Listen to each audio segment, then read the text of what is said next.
It was a busy, bustling day on the island of Sodor.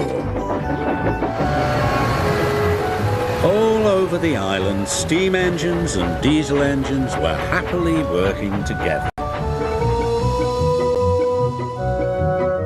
The Fat Controller came to see Thomas.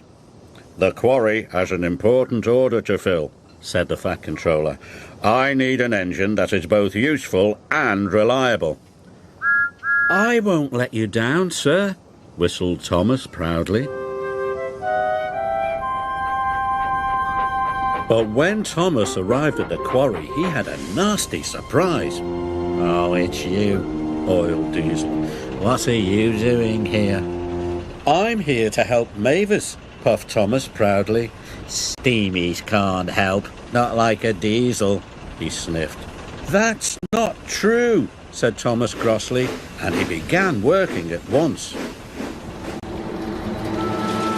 But Diesel was soon up to his old tricks. First, he shunted Thomas under the hopper. "Cinders and ashes," spluttered Thomas. Then, when Thomas let off steam, Diesel sniffed loudly. "What's that horrible smell?" he cried. "Oh, it's just a stinky old steam engine." "How rude!" exclaimed Thomas. "No wonder the Fat Controller is thinking of scrapping steamies."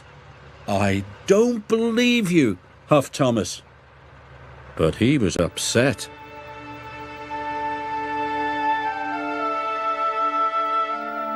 That night, Thomas stayed at the quarry, but he couldn't sleep. "What if Diesel is right?" Thomas said sadly.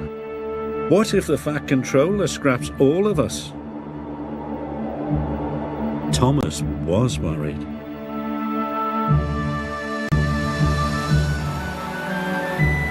The next day, Salty had arrived. "Ahoy there, me hearties! Fresh diesel from the mainland."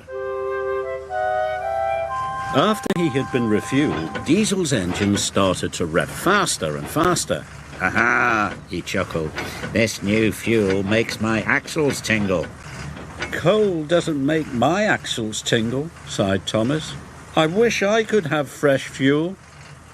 Even Mavis was excited by the new fuel. "Oh my," she said. Thomas was feeling left out. Soon Diesel was showing off. "I'm the fastest engine in the world," he boasted. "Look at me go.